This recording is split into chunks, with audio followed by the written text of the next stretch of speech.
నమస్కారం. IPL 2026 season 19 weekly రౌండప్కి స్వాగతం. IPL season చాలా రసవత్తరంగా జరుగుతుంది. పంజాబ్ కింగ్స్ ఈసారి కప్పు పైన కన్నేశారా అనిపిస్తుంది. ఆ రేంజ్లో అయితే గేమ్ అయితే ఆడుతున్నారు. టేబుల్ టాప్లో కూడా ఉన్నారు వాళ్ళు. అలాగే ఆర్సీబీ, ఆర్ఆర్ టీమ్స్ కూడా ప్లే ఆఫ్స్పై కన్నేశాయి. ఈ నేపథ్యంలో ఏ టీం పరిస్థితి ఏంటి, ఈ వారం బిగ్ బ్యాటిల్ గేమ్స్ ఎలా ఉండబోతున్నాయనేది తెలుసుకుందాం. మనతో పాటు స్టూడియోలో క్రికెట్ కామెంటేటర్ అలాగే అనలిస్ట్, ఎస్కేబీ షార్ట్స్ ద్వారా చాలా ఫేమ్ సంపాదించిన సందీప్ ఉన్నాడు. సందీప్ని అయితే పలకరిద్దాం. హాయ్ సందీప్. Hi sir. ఎలా ఉన్నావు? సూపర్. సో ఈ వీక్లీ రౌండప్లో మనం ఫస్ట్ ముంబై గురించి మాట్లాడుకుందాం. ఏంటి టీం అంతా స్ట్రాంగ్గా ఉంది, పేపర్ మ్యాచ్ చూస్తే మరి ఏంటి బాటంకి వచ్చేసారు? బండి కదలట్లా. బట్ ఒకటి, ముంబైకి స్టార్టింగ్ ట్రబుల్ అనేది ఉంటుంది. గత 10-12 సీజన్లుగా మనం చూసుకుంటూనే ఉన్నాం. స్టార్ట్ చాలా స్లోగా చేస్తారు, ఆ తర్వాత పుంజుకుంటారు. ఒకసారి బండి కదిలిందంటే రహదారి ఎక్కేసుకుంటూ దూసుకుంటూ వెళ్ళిపోవడమే. కాకపోతే ఇక్కడ కొన్ని ప్రశ్నలు మాత్రం వాళ్ళు సరైన రీతిలో వాళ్ళు అడిగే ప్రయత్నం చేయాలి, దానికి సమాధానం ఇచ్చే ప్రయత్నం చేయాలి. బుమ్రా ఇప్పటిదాకా ఎందుకు వికెట్లు తీయట్లా, వికెట్లు పడట్లా బుమ్రాకి. And last game against Punjab kings అయితే చాలా పేలవంగా బౌలింగ్ వేసాడు. అలాగే మిగతా బౌలర్స్ అసలు కనిపించట్లా. కాస్తో కూస్తో బుమ్రానే ఆపేవాడు. బుమ్రా కూడా హ్యాండ్స్ అప్ అనేసరికి మిగతా వాళ్ళందరూ లెగ్స్ డౌన్ కూడా అన్నారు. హార్దిక్ పాండ్యా కష్టపడుతున్నాడు, కానీ Hardik Pandya as a bowler కూడా పెద్ద ఇంపాక్ట్ చూపించలేకపోతున్నాడు. దీపక్ చార్, శార్దుల్ ఠాకూర్ చాలా రన్స్ ఇస్తున్నారు. స్పిన్నర్స్ ఏ విధంగా కూడా వాళ్ళకి సరైన రీతిలో సహాయ సహకారాలు అందట్లేదు. తిలక్ వర్మ దగ్గర నుంచి రన్స్ రాలేదు, సూర్యకుమార్ దగ్గర నుంచి రన్స్ అసలే రాలేదు. సో ఇన్ని ప్రశ్నలు ఉన్నాయి. ఇంతమంది మ్యాచ్ విన్నర్స్ వాళ్ళ దగ్గర పెట్టుకొని ఎవడూ పర్ఫామ్ చేయకుండా ఉంటే పరిస్థితి ఏంటి? సో ఒక ఎక్స్ ఫ్యాక్టర్ కావాలి, ఒక అద్భుతమైన పర్ఫార్మెన్స్ కావాలి, ఒక లిఫ్ట్ చేసే ప్రయత్నం చేయగలిగే ఒక ప్లేయర్ కావాలి. మరి ఆ ప్లేయర్ ఎవరవుతారో తెలియదు. అయితే ఇప్పుడు ముంబై రీసెంట్ గేమ్ చూసినట్లయితే, మనం పంజాబ్తో ఒక గేమ్ అయితే చూసినట్లయితే, శ్రేయస్ అయ్యర్ క్యాచ్ అది బాగా వైరల్ అవుతుంది. అసలు చాలా అద్భుతంగా పడ్డాడు. అదే టర్నింగ్ పాయింట్ ఆ మ్యాచ్కి, లేదంటే ఇంకెక్కువ స్కోర్ చేసేవారు. అబ్సల్యూట్లీ అదే టర్నింగ్ పాయింట్. హార్దిక్ పాండ్యా అదే ఓవర్లో ఒక షాట్ కొట్టాడు, 6 వెళ్ళింది. అది ఈ బాల్ కూడా గట్టి కొట్టాడు. వేరే ఏ ఫీల్డర్ అయి ఉన్నా అది గాన్ కేస్ సినారియోనే. ఆ క్యాచ్ మీరు చూసుంటే కనుక పక్కన రోహిత్ శర్మ, సూర్యకుమార్ యాదవ్ వీళ్ళందరూ ఉన్నారు. ఒక్కసారి వాళ్ళందరికీ మొబులు ఇడిపోయాయి. అవును, ఇంత మంచి క్యాచ్ పట్టాడు శ్రేయస్ అయ్యర్ అని చెప్పి. సో హార్దిక్ అక్కడ అవుట్ అయిన తర్వాత షెర్ఫెన్ రెదర్ఫోర్డ్ వచ్చాడు. తర్వాత క్వింటన్ డికాక్ అక్కడ ఉన్నా కూడా పెద్దగా పరుగులు రాలేదు. ఒక 2.5 overs అంటే ఒక 15 బాల్ వాళ్ళు ఓన్లీ రన్ బాల్ కొట్టారు. అది ఆ సమయంలో. అక్కడ కనుక హార్దిక్ ఉండి ఇంకొక 2-3 తగిలించుంటే కనుక స్కోర్ 220 దాకా వెళ్ళేది.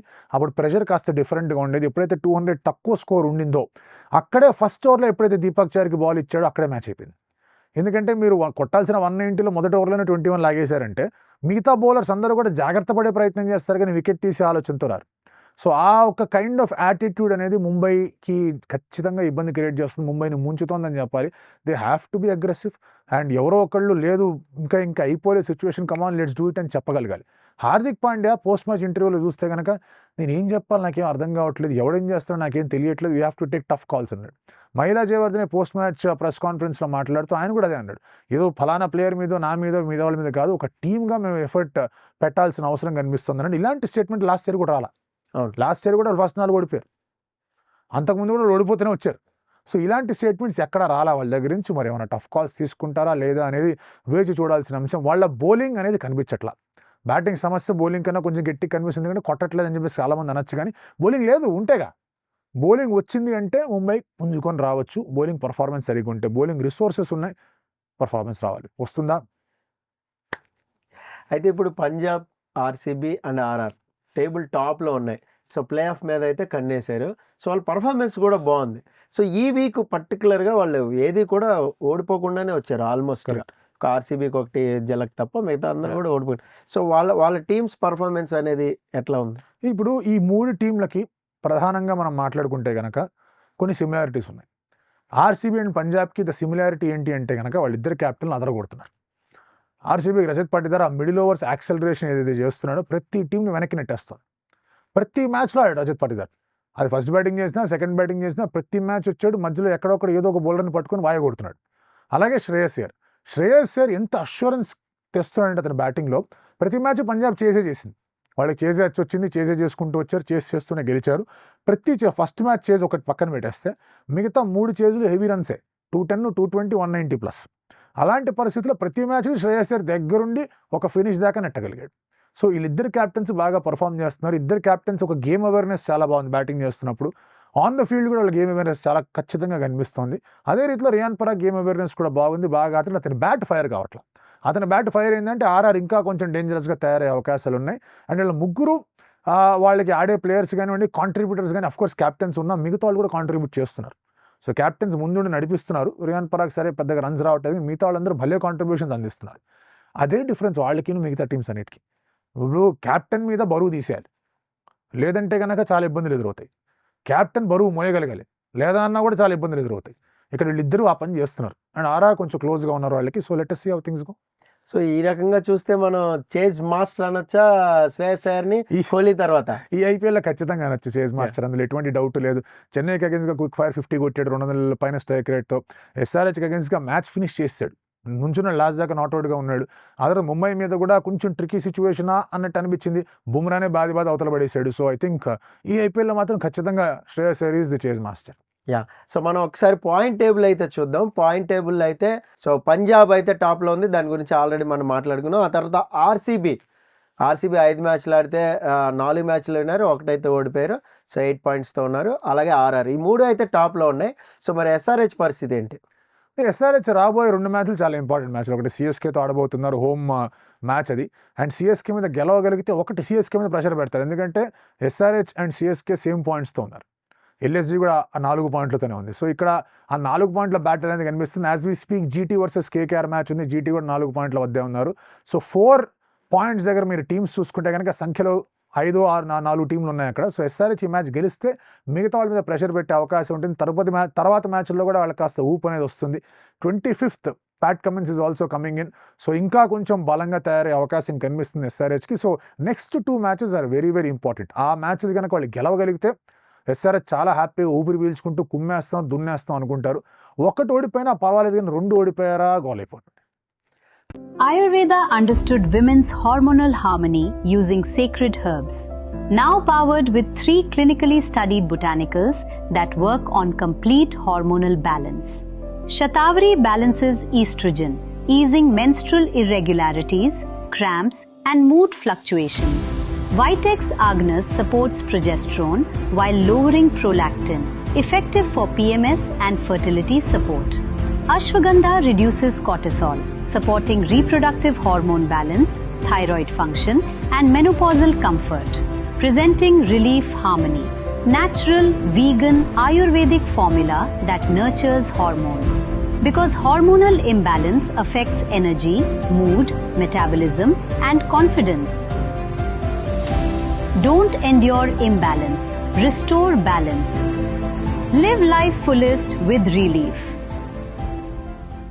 పాయింట్స్ టేబుల్లో మనం కానీ చూసినట్లయితే ఈ పాయింట్స్ టేబుల్లో మనకి బాటంలోకి వచ్చేసరికి కేకేఆర్, ముంబై, సిఎస్కే ఈ 3 అయితే బాటంలో ఉన్నాయి. ఇంకేంటి ముంబై పని కేకేఆర్ పని అయిపోయినట్టేనా, సర్దేసుకోవడమేనా? మరి చెన్నై ఒకవేళ పుంజుకుంటే ఏంటి పరిస్థితి? చెన్నై పుంజుకునే అవకాశాలు ఉన్నాయి. లాస్ట్ 2 మ్యాచ్లు చెన్నై గెలిచారు. ఫస్ట్ 3 మ్యాచ్లు ఓడిపోయి లాస్ట్ 2 మ్యాచ్లు గెలిచారు. వాళ్ళ క్యాప్టెన్ బ్యాట్ నుంచి ఇంకా రన్స్ రావట్లా. ఋతువు రన్స్ కొట్టడం మొదలు పెట్టాడంటే అది ఇంకొక ప్లస్ అవుతుంది. అన్ఫార్చునేట్లీ వాళ్ళకి ఖలీల్ అహ్మద్ ఆ హిప్ అండ్ అలాగే హ్యామ్స్ట్రింగ్ దగ్గర గాయమైంది, ఫీమర్ మసిల్ అనేది గాయమైంది కాబట్టి అతను ఆడడానికి లేకుండా పోయింది. ఇంకా ఐపీఎల్లో అతను ఉన్నాడు. సో అతను రీప్లేస్మెంట్లు వెతుక్కుంటున్నారు. ముఖేష్ వచ్చి బౌలింగ్ చేయొచ్చు, లేదంటే ఆర్కే ఘోష్ వచ్చి బౌలింగ్ చేయొచ్చు. మరి సెటప్ ఎట్లా ఉంటుందో చూసుకోవాలి. ధోని ఏ మ్యాచ్కి ట్రావెల్ చేయలేని ధోని ఎస్ఆర్హెచ్తో జరగబోయే మ్యాచ్కి హైదరాబాద్ వచ్చాడు. సో మరి ధోని ఏమన్నా వచ్చి ఆడతాడనేది ఇంకొక కాల్ తీసుకోవాలి. But I think Chennai super కింగ్స్కి కొన్ని విజయాలు అయితే వస్తాయి. బట్ ప్లే ఆఫ్స్ దాకా వెయిట్ పుల్ చేయడం అనేది కొంచెం కష్టంగానే కనిపిస్తుంది. బికాజ్ ఇంకా పూర్తి స్థాయిలో టీం సెట్ అయిందంటే I have my doubts on them. But బాగా ఆడగలుగుతున్నారు. సంజు, ఋతు అద్భుతమైన రీతిలో లాగగలుగుతున్నారు టీంని అంటే కనుక we can expect the unexpected. KKR అంటారా సార్, చాలా చాలా మార్పులు చేర్పులు చేయాలి, లేదంటే కనుక వాళ్ళకి అసలు ఒక మ్యాచ్ అన్నా గెలవగలరా అనే డౌట్లు కనిపిస్తున్నాయి. నిజంగా ఇప్పటిదాకా కేవలం ఒకే ఒక మ్యాచ్, ఆ ఎల్ఎస్జీతో ఆడిన ఒకే ఒక మ్యాచ్ ఏదైతే ముక్కులు లాస్ట్ బాల్ కొట్టాడు, ఆ మ్యాచ్ మినహాయించి ప్రతి మ్యాచ్ సగంలో మ్యాచ్ అయిపోయింది. ఎస్ఆర్హెచ్తో మ్యాచ్ అయిపోయే సగంలో, ముంబైతో మ్యాచ్ అయిపోయే సగంలో, సిఎస్కేతో మ్యాచ్ అయిపోయే సగంలో, పంజాబ్తో వాళ్ళ అదృష్టం బాగుండి వర్షం కూడా ఒక పాయింట్ వచ్చింది. So KKR are not visible. So వాళ్ళు చాలా మార్పులు చేయాలి. ఆలన్ సరిగా ఆడట్లా, గ్రీన్ సరిగా ఆడట్లా, వరుణ్ సరిగా బౌలింగ్ చేయట్లా, వైభవ్ సరిగా బౌలింగ్ చేయట్లా, రాణ్ ఏదో ఆడుతున్నాడు కానీ అతనికి రిసోర్సెస్ ఏవి కలిసి రావట్లేదు. అంకురిష్ రఘువంశీ బాగా ఆడుతున్నాడు, రింకు సింగ్ చేతులు ఎత్తేస్తున్నాడు. ఇంతమంది చేతులు ఎత్తేసి మా వల్ల కాదు మొర్రు అంటే ఏం చేస్తారు ఇంకా? అండ్ పైగా రాణే స్టేట్మెంట్లు చూడండి, గ్రీన్ గురించి మాట్లాడంటే క్రికెట్ ఆస్ట్రేలియాని అడగండి, ఇట్లాంటి స్టేట్మెంట్లు వచ్చాయంటే there is some amount of stress వాళ్ళ డ్రెస్సింగ్ రూమ్లో కూడా. అది ఆటకి సంబంధించిన స్ట్రెస్ కాదనేది నాకు అనుమానం. సో వాళ్ళు పుంజుకోగలరు కాదనట్లేదు, వాళ్ళ దగ్గర మంచి మంచి మ్యాచ్ విన్నర్స్ ఉన్నారు, కానీ చాలా కష్టం సార్. చాలా వాళ్ళ కాళ్ళ కంటే డెడ్ వెయిట్ అంతా వదిలేయాలి, లేదంటే మునిగిపోతారు. అలా ఉంది వాళ్ళ కేకేఆర్ పరిస్థితి. ముంబై గురించి ఇందాకే మాట్లాడుకున్నాం. సమ్ ఇన్స్పైరింగ్ పర్ఫార్మెన్స్ వస్తే వాళ్ళ దగ్గర టీం ఉంది విచ్ కెన్ రైజ్, బట్ ఆ ఇన్స్పైరింగ్ పర్ఫార్మెన్స్ ఎవరు ఇస్తారో తెలియట్లా. చూద్దాం మరి. అయితే ఇప్పుడు ఈ వారం బిగ్ బ్యాటిల్స్ అయితే రాబోతున్నాయి. బిగ్ బ్యాటిల్స్లో అయితే SRH CSK ఆల్రెడీ మాట్లాడుకున్నాం. So Mumbai versus CSK match కూడా రాబోతుంది. అలాగే మనం చూస్తే RCB వర్సెస్ DC, ఇది కూడా బిగ్ బ్యాటిల్ అని అనుకోవాలి. ఈ RCB DC మ్యాచ్ గురించి చెప్తాం. డీసీ ఒకవేళ కనుక వాళ్ళ సీజన్ని మళ్ళీ ఒక ప్రాపర్ హై స్పీడ్ ట్రాక్ ఎక్కించాలంటే ఈ మ్యాచ్ గెలవాలి వాళ్ళు. ఫస్ట్ 2 మ్యాచ్లు గెలిచారు, నెక్స్ట్ 2 మ్యాచ్లు ఓడిపోయారు. The last CSK. తర్వాత మిల్లర్ చేసిన పొరపాటు వల్ల ది లాస్ట్ GT. అది మామూలు పొరపాటు కదా, మనం ఆల్రెడీ మాట్లాడుకున్నాం. దాని తాలూకు ఎఫెక్ట్ నెక్స్ట్ మ్యాచ్ కూడా పడుతుందని చెప్పాము, పడింది, ఓడిపోయారు, చెన్నైతో ఓడిపోయారు. సో ఇక్కడ మళ్ళీ వాళ్ళు రీసెట్ బటన్ నొక్కాలి అంటే కనుక ఖచ్చితమైన రీతిలో DC RCB మీద గెలిచే ప్రయత్నం చేయాలి. లాస్ట్ టైం DC చిన్నస్వామికి వచ్చినప్పుడు KL రాహుల్ 90 odd runs ఎంతో కొట్టాడు అండ్ మ్యాచ్ని గెలిపించాడు. సో ఒకవేళ DC గెలిస్తే వాళ్ళకి ఛాన్స్ ఉంది. DC ఓడిపోయిందా వాళ్ళకు కూడా అనుమానాలు మొదలవుతాయి. అరే మనం కరెక్ట్ టీంతో వెళ్తున్నాం, ఏం చేయాలి అది ఇది. అలాంటి స్టేజ్లో ఎప్పుడు ఉండకూడదు. ఎస్పెషలీ మిడిల్ సీజన్లో ప్రతి ఒక్కళ్ళు 5-6 మ్యాచ్లు ఆడేసి ఉంటారు. ఇక్కడ మీకు డౌట్లు వచ్చాయంటే కనుక మీరు పుంజుకోవడం కష్టం అవుతుంది. ఐదర్ మీరు మొత్తం రివ్యాంప్ కొట్టాలి, లేదంటే కనుక వదిలేదు. సో వదిలేసే పరిస్థితి చేయకూడదు ఇక్కడ. So but still RCB will start as favourites. Joke కూడా ఉంది RCB మీద. ఎప్పుడు కూడా చిన్నస్వామి అనేది వాళ్ళకి అసలు అచ్చిరాని మైదానం అది. కానీ ఇప్పుడు చిన్నస్వామిలో 100% విన్నింగ్ రేట్ ఉంది. 3 మ్యాచ్లు గెలిచారు. ఇది ఎక్కడ దూరం. సో అలాంటి రీతిలో RCB వాళ్ళ టీంని డెవలప్ చేసుకోగలిగింది. ఆ డెవలప్ చేసుకున్న దాంట్లో చాలామంది స్కౌట్స్, తర్వాత ఆక్షన్ టీము, వాళ్ళ కోచింగ్ స్టాఫ్ అండ్ వాళ్ళ ప్లేయర్స్, వాళ్ళ క్యాప్టెన్, వాళ్ళ సీనియర్ ప్లేయర్స్ అందరికీ మనం క్రెడిట్ ఇవ్వాలి. అదే రీతిలో ఆడుతున్నారు. RCB డెఫినెట్లీ ఫేవరెట్స్గానే స్టార్ట్ అవుతారు DCకి అగేన్స్ట్గా. బట్ DC వాళ్ళ కనుక కొంచెం చకమా కొట్టే ప్రయత్నం చేస్తే వాళ్ళ campaign, DC's campaign is back on track, లేదంటే కనుక వాళ్ళు బ్యాక్ ట్రాక్. ఈ వారం బిగ్ బ్యాటిల్ రాబోతుంది, Mumbai versus CSK match. So మరి అదేంటి, ముంబైకి అడ్వాంటేజ్ అవుతుందా గెలిస్తే, పుంజుకుంటారంట? ఇది ఇప్పుడు CSK ఎటువంటి ఫ్రేమ్ ఆఫ్ మైండ్లో అనేది కూడా చాలా ఇంపార్టెంట్. ముంబై CSK బ్యాటిల్ అనేది ఎప్పుడు కూడా ఒక హై ఆక్టైన్ బ్యాటిల్, అందులో ఎటువంటి డౌట్. వాళ్ళు పర్ఫామ్ చేయకపోతున్నా వాళ్ళిద్దరి మధ్య మ్యాచ్ ఉందంటే it is high octane match. ఎందుకంటే ఏ టీముకి కూడా 5 IPL, 2 ఛాంపియన్స్ లీగ్ ట్రాఫీలు ఎవరికి లేవు. And they have been the successful franchises. ఒకటేమో హైయెస్ట్ నెంబర్ ఆఫ్ విక్టరీస్ ఉన్నాయి, ఇంకొకరికేమో వేరే లెవెల్ లెగసీ ఉంది. సో ఇటువంటి పరిస్థితుల్లో ఆ మ్యాచ్లో ఉన్నాయి. వాంఖేడేలో జరగబోతుంది ఒక మ్యాచ్ తర్వాత మళ్ళీ చెన్నైలో కూడా జరగబోతుంది. 2 సార్లు ఆడాలి వాళ్ళు ఈసారి. ఆ 2 మ్యాచ్లు ముంబై ఇండియన్స్కి ఇంపార్టెంట్. వాళ్ళు ఎందుకంటే వాళ్ళు చాలా మ్యాచ్లు ఓడిపోయారు కాబట్టి, ఇప్పుడు ఆల్రెడీ 4 పోయాయి కాబట్టి వాళ్ళు కనుక 2 మ్యాచ్లు CSK మీద గెలిస్తే, ఒకటి ఆ కాన్ఫిడెన్స్ అనేది ఉంటే that they have beaten CSK. 2 గెలిచాం, చలో మనకి బండి ఊపందుకుంటుంది, ముందుకెళ్ళామనే ఛాన్సెస్ కనిపిస్తున్నాయి. అక్కడ పిక్ చేసుకోవడం కష్టం సార్. ఇద్దరికి వాళ్ళ సమస్యలు వాళ్ళకు ఉన్నాయి. బట్ విన్నింగ్ మొమెంటంతో CSK వచ్చింది అంటే కనుక CSK కాస్త ఫేవరెట్స్గా స్టార్ట్ అవ్వచ్చు, కానీ అదర్వైజ్ పిక్ చేయడం చాలా కష్టంగా కనిపిస్తుంది. అండ్ ఇన్ఫ్యాక్ట్ విన్నింగ్ మొమెంటంతో CSK వస్తే ముంబై ఇంకా ప్రెషర్లో ఉంటారు. వాళ్ళకి విన్నింగ్ మొమెంటం ఎక్కడ ఉంది, వాళ్ళకి లేదు కదా, అది ప్రాబ్లం. సో ఓకే, ఈ వారం ఫటాఫట్ మ్యాచెస్ అనేవి జరగబోతున్నాయి. వాటి గురించి అయితే అడుగుతా, ఎవరు ఫేవరెట్ అనేది చెప్ది. కానీ GT versus KKR. GTA favourites, but KKR మళ్ళీ రింకు సింగ్ ఎప్పుడైతే యష్ దయాల్ని 5 బాల్ 5 సిక్స్లు కొట్టి గెలిపించాడు, అలాంటి పర్ఫార్మెన్స్ ఏమైనా రింకు సింగ్ చేయగలిగితే తప్ప, లేదా రింకు సింగ్ ఇంకెవరైనా KKRలో చేయగలిగితే తప్ప GTని ఓడించడం కష్టం. So okay, next RCB versus DC మ్యాచ్లో ఎవరు ఫేవరెట్స్? ఇందాకే మాట్లాడుకున్నాం, RCB will start as favourites. But again DC కనుక ఈ సీజన్లో నిలవాలంటే తప్పకుండా గెలవాల్సిన మ్యాచ్. ఓకే, నెక్స్ట్ మన హైదరాబాద్ SRH వర్సెస్ CSK మన ఉపల్లో జరగబోతున్న మ్యాచ్. 50-50 చెప్పడం చాలా కష్టం. ఇద్దరు ఐడెంటికల్ పాయింట్స్తో ఉన్నారు, ఇద్దరికి సిమిలర్ కైండ్ ఆఫ్ ప్రాబ్లమ్స్ ఉన్నాయి, similar kind of batting setup అనేది ఉంది.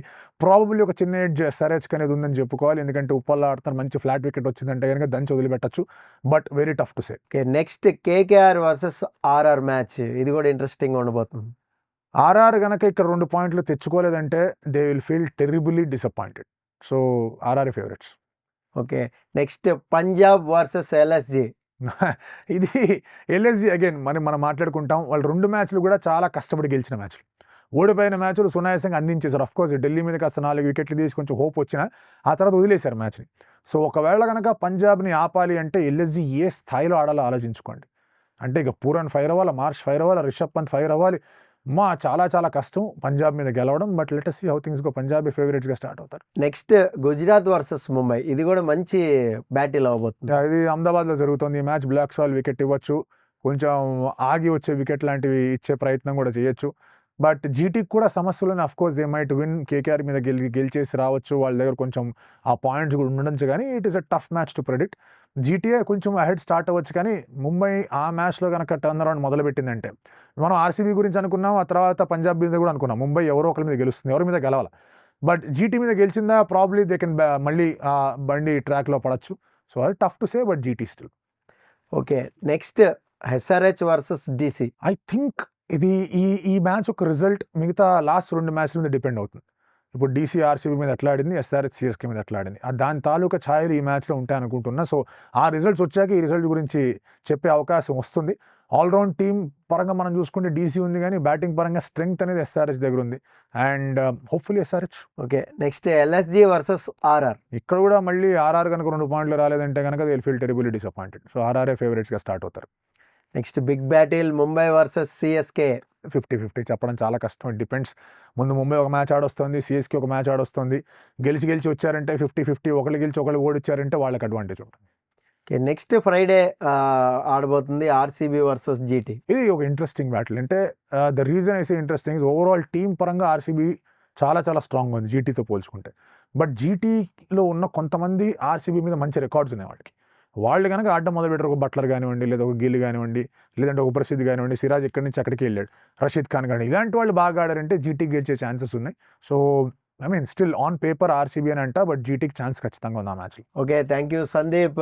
ఈ వారం బ్యాటిల్స్ ఏమైనా జరగబోతున్నాయి, ఎవరు ఫేవరెట్స్ అనేది సో మా వ్యూవర్స్ అందరికి కూడా చెప్పు. Thank you so much. So చూశారు కదా సందీప్ చెప్పిన ఎవరైతే ఫేవరెట్స్ ఉన్నారో, లాస్ట్ టైం మనం వీక్లీ రౌండప్లో ఏదైతే చెప్పుకున్నామో అది యాక్యురేట్గా 90% అయితే రిజల్ట్స్ వచ్చాయి. మరి ఈసారి కూడా ఈ వీక్ కూడా బిగ్ బ్యాటిల్స్లో మరి అడ్వాంటేజ్ వాళ్ళకి వెళ్తుందా, వేరే టీంకి వెళ్తుందా అనేది చూద్దాం. మనం కూడా వెయిట్ అండ్ సీ. అలాగే చాలా ఐపీఎల్ అప్డేట్స్ రాబోతున్నాయి మన ఛానల్ నుంచి కూడా. మన ఆర్వీఆర్ టీవీని ప్లీజ్ సబ్స్క్రైబ్ చేసుకోండి. అలాగే మీకేమైనా డౌట్స్ ఉంది, సందీప్ని అడగాలి అంటే మస్ట్గా కామెంట్ బాక్స్లో కామెంట్ చేయండి.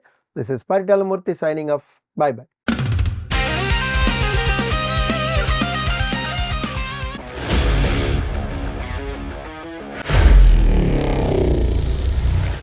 Honor Signatus, the biggest gated community in the heart of the city.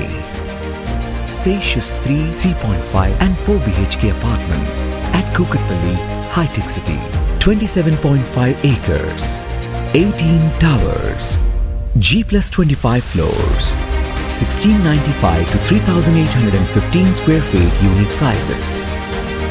For more details, search for Honor Signatus.